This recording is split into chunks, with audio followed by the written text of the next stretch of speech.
سيداتي سادتي نرجو من حضراتكم الانتباه. Mesdames et messieurs, puis-je avoir votre attention s'il vous plaît? Ladies and gentlemen, may I have your attention please? Meine Damen und Herren, ich bitte um Ihre Aufmerksamkeit.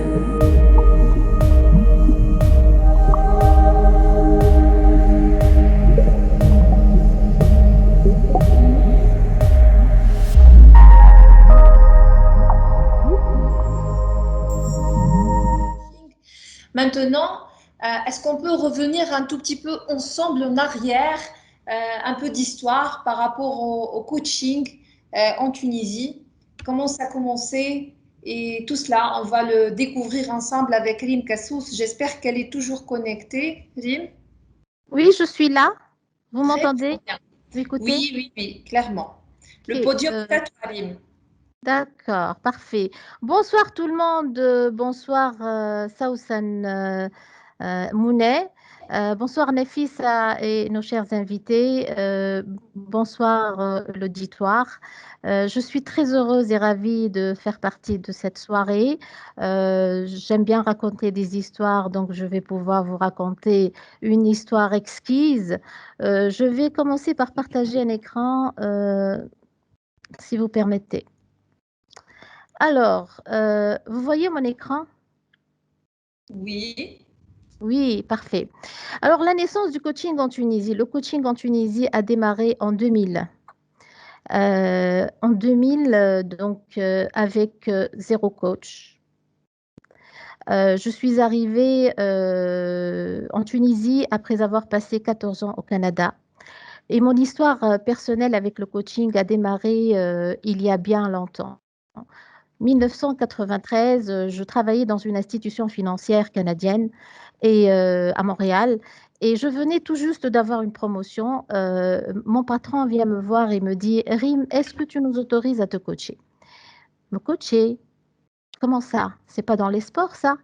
Et du coup, il me dit: oui, oui, Rim, je sais que le coaching est dans les sports, mais aujourd'hui, depuis quelque temps aux États-Unis, on a des coachs professionnels qui viennent accompagner des individus et des organisations pour aller plus vite, pour aller mieux.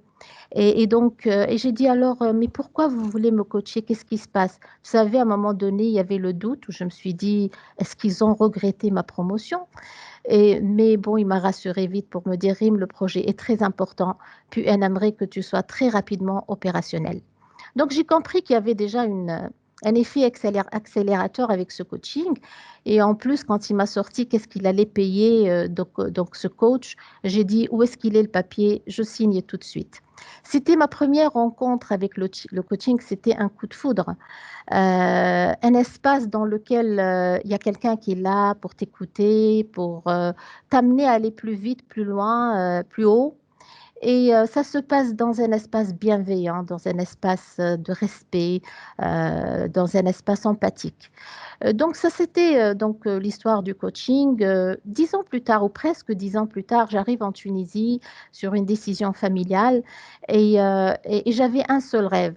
J'étais déterminée, j'avais un objectif, c'était introduire le métier de coaching en Tunisie.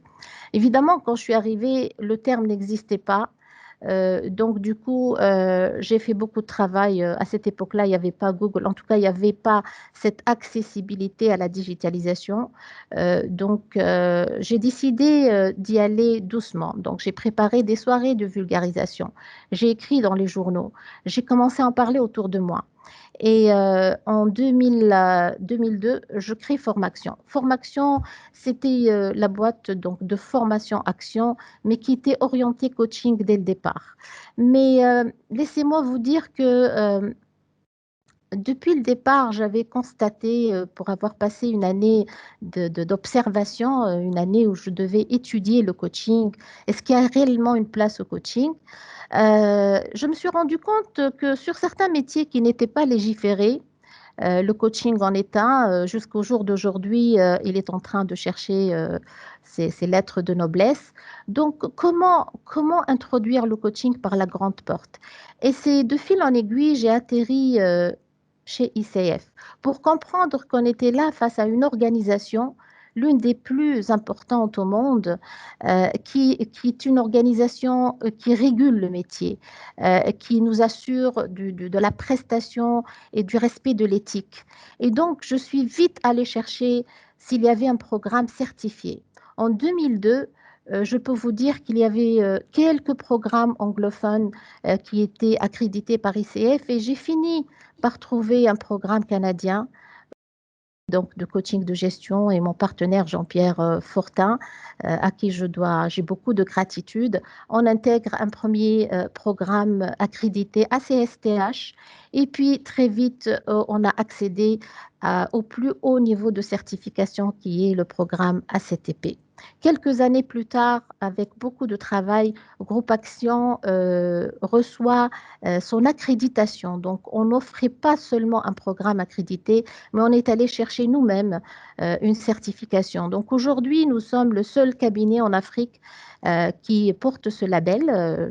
On est bien content de ce programme. Et donc, on est audité par ICIF, en tout cas, j'en passe. Bref, alors, 2000, zéro coach. 2004, le démarrage de notre programme, 9 coachs. Alors, une petite anecdote, quand je commençais à parler de coaching, il y avait quelques personnes qui ont commencé à s'entourer et me disaient, bon, Rim, on est bien prêt à suivre ce programme, ça semble intéressant, mais qu'est-ce qu'on va faire? Qu'est-ce qu'on va devenir? C'était quand même un investissement assez lourd. Je leur disais, mais écoutez, je ne sais pas. Je ne sais pas qu'est-ce qu'on va pouvoir devenir. Faites-moi confiance, c'est tout. Moi, le coaching a changé ma vie. Et puis, j'ai envie de contribuer au changement des vies des Tunisiens. Un hommage particulier à M. Mokhtar Latiri, un grand monsieur de ce monde qui n'est plus là aujourd'hui. Allah yarhamou. Donc, M. Mokhtar Latiri, je l'avais croisé dans une conférence et j'ai dû faire une petite intervention en salle. Il m'avait dit... alors, coaching, viens me voir. Il était à cette époque le conseiller du président de la République. Je lui parlais de mon projet. Et là, il m'a dit, promets-moi une chose, ne lâche jamais le coaching. En fait, les hommes politiques en Tunisie auront besoin de coaching. Les chefs d'entreprise, les cadres, les couples, les enfants, les adolescents, bref, ne lâche pas. Je lui avais fait cette promesse.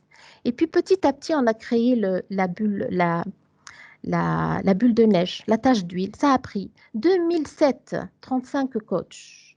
2017, 350 coachs. Donc, effectivement, il se trouve que notre programme certifié, accrédité, a permis un changement, un petit revirement de culture.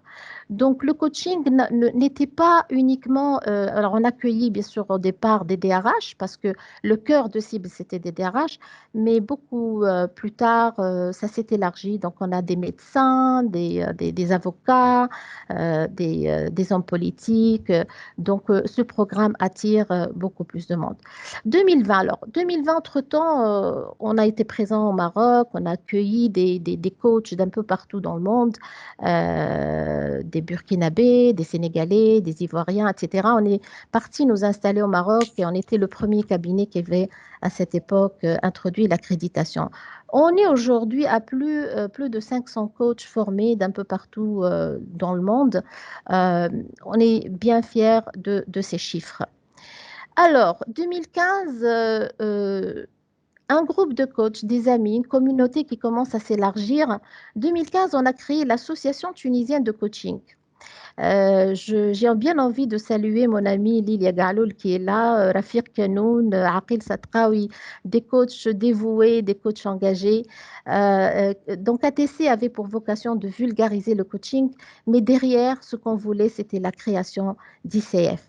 Alors, novembre 2016, on s'associe un certain nombre de coachs. Je prends l'avion, je vais aller rencontrer le board en juillet 2016 et en novembre 2016, on obtient le visa. Je salue Nefissa, je suis bien fière de toi, Nefissa. On a fait les fondations, on a commencé à construire et là, aujourd'hui, on est dans la finition, c'est extraordinaire. Quelques statistiques. Entre 2008 et 2018, donc ce que nous, on a observé en tant que cabinet, c'est que le coaching individuel, donc monsieur, madame, tout le monde, on est à plus de 46% en termes de croissance.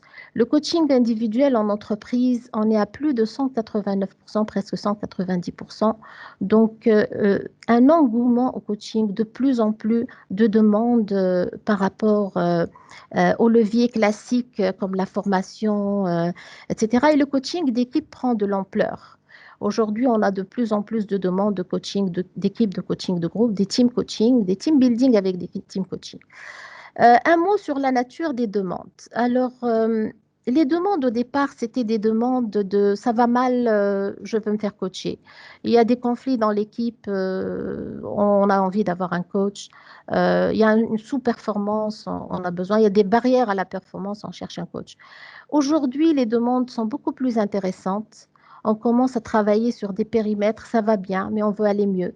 On veut être plus performant, on veut accéder à de nouveaux marchés, etc. Les demandes commencent à être réellement intéressantes. Un dernier petit mot sur le Covid-19. Donc, cette pandémie, en dépit de toutes les souffrances qu'elle nous a fait vivre et les découragements, je peux dire aujourd'hui que la pandémie du Covid-19 a été un levier majeur pour l'essor du coaching. De plus en plus, on a des demandes donc des demandes de coaching en entreprise, chez les particuliers. Les gens ont besoin de partager, ont besoin d'être écoutés, ont besoin d'être accompagnés. Voilà, j'espère que j'étais brève. Je vous remercie de votre attention et je suis là pour répondre à vos questions. Tu étais surtout brillante, Rim. Merci beaucoup pour cette présentation qui a tenu notre attention. C'est vraiment extraordinaire le passage de rien du tout à beaucoup de choses et cet intérêt et cette valeur ajoutée. Alors, Rim. Ça n'a pas été, Mouna, ça n'a pas été facile. C'est un parcours de combattant, comme on dit. On est passé par les stades. Vous connaissez Idriss Abarkan qui a parlé. On n'est pas quand il y a un changement, on est dans le ridicule.